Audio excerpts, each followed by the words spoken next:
Tantangan telah diberikan pada para pejuang. Semua sudah diperingatkan, Hida. Nanya, tidak ada seorang pun yang dapat mengalahkanku sekarang.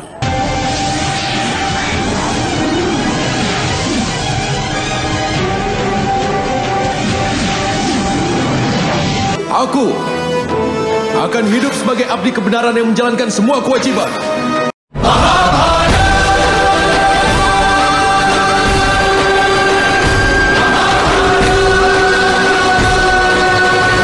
Dia akan menyerang tanah Bharata. Dan sekarang, tak seorang pun yang akan menyerang mereka. Hai sahabat Indonesia, pecinta serial Mahabharata dimanapun berada. Berjumpa kembali dalam inspirasi kisah dan cerita menarik epos besar Mahabharata. Kali ini kita akan kulik kisah menarik dari Sumpah Dewa Brata, atau lebih dikenal dengan Bhisma yang agung.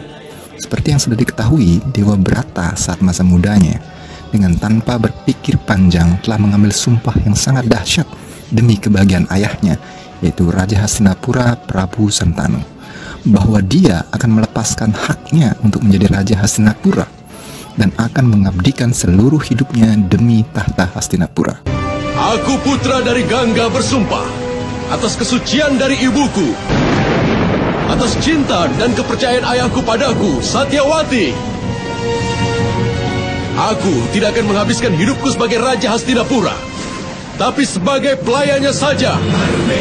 Akan ku bantu anakmu nanti untuk bisa mendapatkan kerajaannya dan untuk menjamin hidup mereka terjamin selama-lamanya. Dan demi menghindarkan adanya perang saudara antara keturunannya dan keturunan Satyawati, calon istri ayahnya, maka dia bersumpah tidak akan menikah selamanya. Pada awal perjalanan hidupnya, sumpah ini memang mampu mewujudkan cita-cita ayahnya untuk menikahi Dewi Satyawati.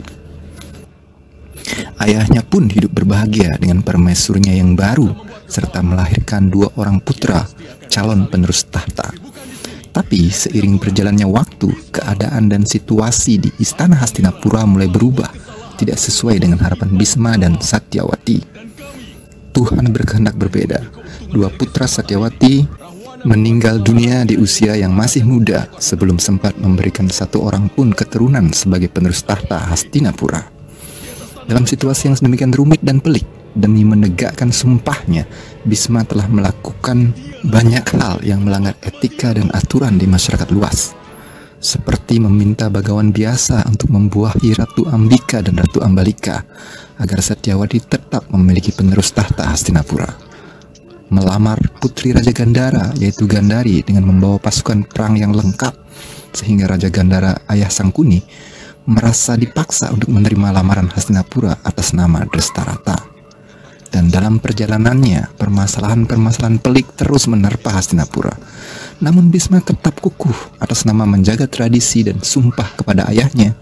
Dia merelakan dirinya sekaligus kerajaannya diterpa berbagai tragedi, perasaan pelik yang memilukan juga memalukan. Puncaknya saat Drupadi dipermalukan di balerung istana ketika hendak ditelanjangi di depan umum, Bhisma hanya bisa terdiam tanpa mampu berbuat apa-apa.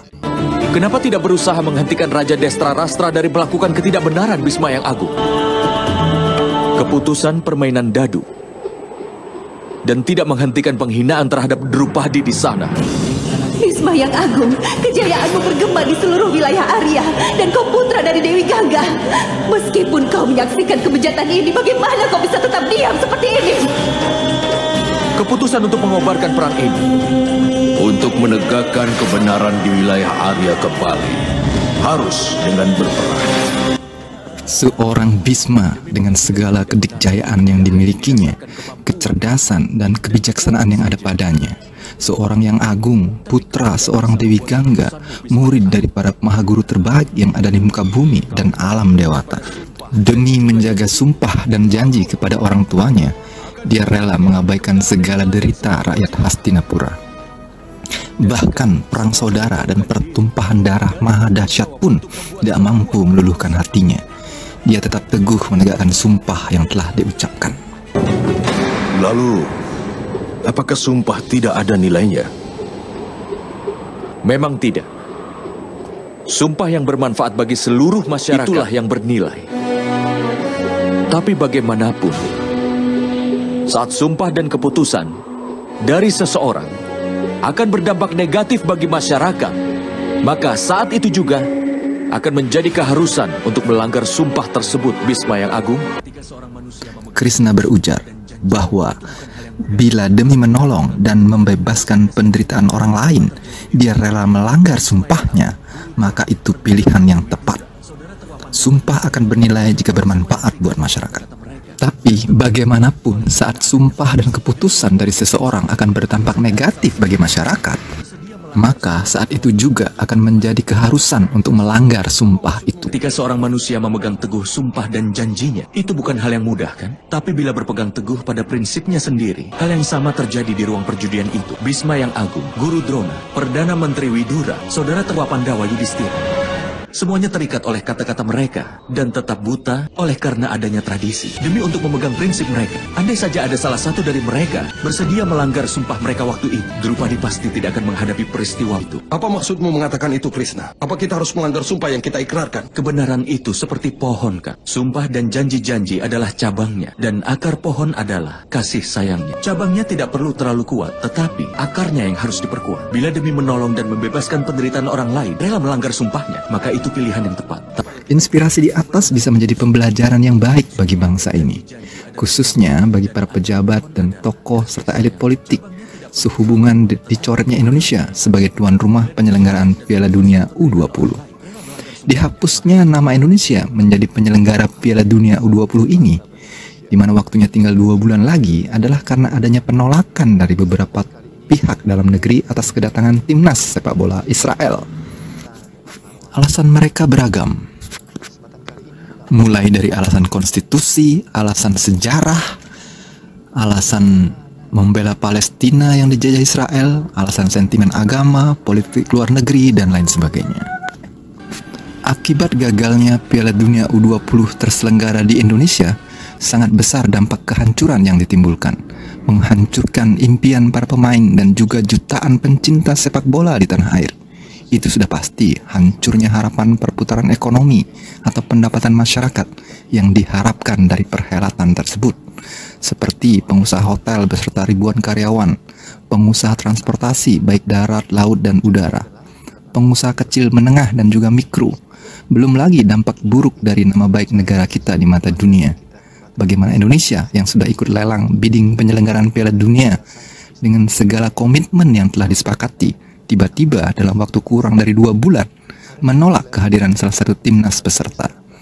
Indonesia bisa dicap sebagai negara yang tidak bisa dipercaya. Investor pun menjadi ragu kepada kita karena kita tidak punya komitmen. Sekarang bicara A, tiba-tiba esok hari jadi malah berbicara B.